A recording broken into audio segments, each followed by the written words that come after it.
ٹھیک ہے نا. یہ جو اب آپ تحریک انصاف کے آپ سوشل میڈیا پر دیکھیں, سوشل میڈیا ان کا ونگ ہے, کچھ صحافی بڑے مزیدار مجھے یاد ہے کئی یوٹیوبرز ایسے ہیں کہ وہ اس چیز کو ایسا بڑھاتے تھے کہ ڈیل ہو چکی ہے. ان کے تھم نیل ایسے ہوتے تھے کہ بندہ کہتا تھا پتہ نہیں کیا ہو گیا, صرف ان کے پاس خبر ہے اور کسی کے پاس خبر نہیں ہے. اور مزے کی بات ہے کہ ان کی رسائی وہاں تک موجود نہیں ہے, ان کی رسائی وہاں تک نہیں ہے, لیکن وہ آپ کو پتہ ہے پھر یوٹیوبر اور اپنے آپ کو صحافی بھی کہتے ہیں. تو لیکن وہ خبر تو پھر ٹھیک ہونی چاہیے. خیر, عمران خان صاحب نے اس کو کلیئر کیا کہ میرے ساتھ کسی نے کوئی مذاکرات نہیں کیے. خاور مانیکا کے الزامات پر انہوں نے کہا کہ میں قسم کھانے کے لیے تیار ہوں, قرآن پاک اٹھانے کے لیے تیار ہوں, میں نے بشریٰ بی بی کا چہرہ نکاح کے بعد دیکھا ہے. اس الزام کو بھی انہوں نے مسترد کیا. ساتھ انہوں نے کہا کہ پارٹی کے چھوڑ جانے پر کیا کچھ سیاسی رہنماؤں کی پی ٹی آئی چھوڑنے پر انہوں نے کہا کہ میں شکریہ ادا کرتا ہوں جو لوگ پی ٹی آئی کے کچھ ایسے تھے جو پارٹی کو خیر بات کہہ چکے ہیں, تو اللہ کا شکر ہے کہ وہ تحریک انصاف کو چھوڑ چکے ہیں. 9 مئی لندن پلان کا حصہ تھا, مجھے غیر آئینی طور پر پکڑا گیا, 10,000 لوگوں کو 48 گھنٹوں میں گرفتار کر لیا گیا. ساتھ انہوں نے کہا کہ سی سی ٹی وی دیکھ لیں آپ, ڈاکٹر یاسمین راشد صاحبہ وہ لوگوں کو کارکنان کو منع کر رہی ہیں کہ آپ یہاں پر داخل نہ ہوں. جیل میں مجھے کوئی مشکل نہیں ہے, قوم کو بتا دیں کہ آپ کا کپتان ڈٹا ہوا ہے اور آخری سانس تک وہ کسی سے ڈیل نہیں کرے گا.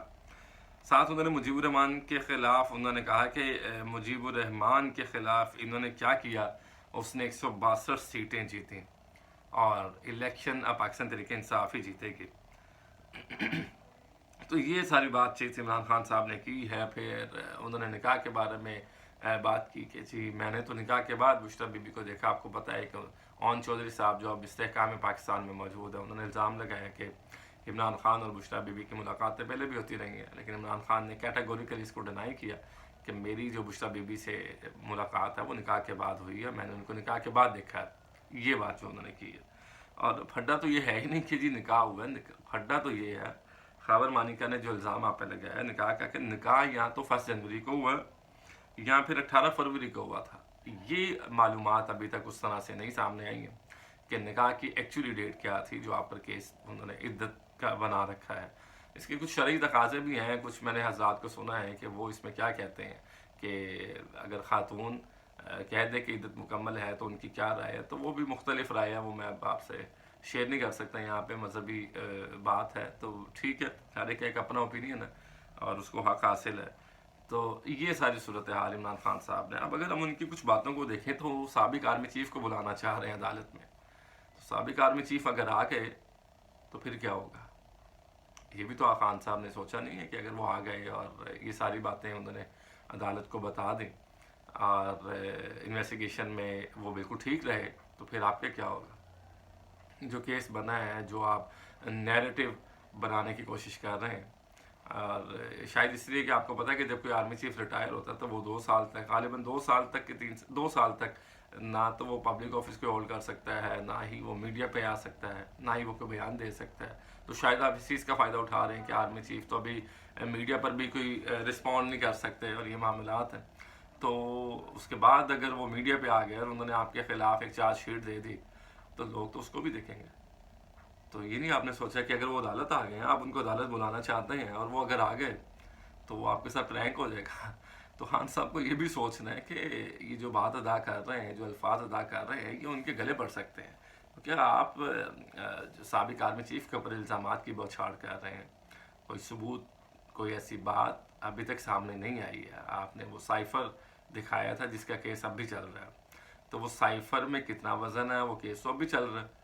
پہلے بھی آپ کو معلوم ہے کہ وہ کیس چلتا رہا, اور اب سائفر میں کیا کیا معاملہ, اب تو فرد جرم عائد ہونے جا رہی ہے آپ پہ. تو یہ ساری چیزیں بڑی سوچ سمجھ کے جب آپ کسی مقام پر ہوتے ہیں تو اتنی ہی آپ کی ذمہ داری بڑھ جاتی ہے کہ آپ نے کون سے الفاظ ادا کرنے ہیں, کون سی بات کرنی ہے اور کون سی نہیں کرنی. خیر, ایک اور خبر ہے عامر میر صاحب کی, تو وہ بھی شامل کر لیتے ہیں. عامر میر کو آف ایئر کر دیا گیا جیو سے. کچھ لوگ کہتے ہیں کہ وہ اپنی جو سالانہ تعطیلات ہیں اس پر گئے ہیں 2 ہفتے کی, کچھ لوگ کہتے ہیں کہ ان کو زبردستی سے کر دیا گیا ہے. تو اب بھی یہ تو کنفرم نہیں ہو سکا ہے کہ عامر میر صاحب کو وہ اپنی مرضی سے چھٹیوں پر گئے ہیں 2 سال کی, کہ ان کو زبردستی سے بھیجا گیا ہے. کچھ لوگ, ان کا ایک ویڈیو کلپ سوشل میڈیا پر وائرل چل رہا ہے, تو کچھ لوگ اس کی مناسبت سے کہہ رہے ہیں کہ جی وہ ویڈیو کلپ میں جو عامر میر صاحب الیکشن کے مطابق الیکشن کے بارے میں جو معلومات دے رہے ہیں یا بات کر رہے ہیں یا اپنا تجزیہ کر رہے ہیں، یہ وجہ بنائیں کہ ان کو آف ایئر کر دیا گیا. لیکن اس کی ابھی تک کوئی تصدیق تو نہیں ہو سکی، کیونکہ ہوتا یہ ہے کہ اینکرس کی جو عام تعطیلات ہیں، مثلا ان کو اینول لیوز ہوتی ہیں ان کی، تو وہ پھر دسمبر میں کر لیتے ہیں، تاکہ کیونکہ ورنہ وہ آگے نیکسٹ ایئر پہ وہ پھر ٹرانسفر نہیں ہوتے ہیں، تو وہ اپنے اینول لیوز کو مکمل کرتے ہیں.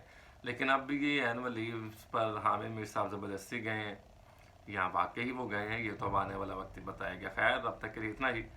مزید ویڈیوز کے لیے آپ ہمارے چینل کو سبسکرائب کیجیے گا، کامران نشر چینل کا نام ہے، تاکہ آپ کو آنے والی ہر ویڈیو مل سکے. اپنا خیال رکھیے گا، مجھے دیجیے اجازت. اللہ نگہبان.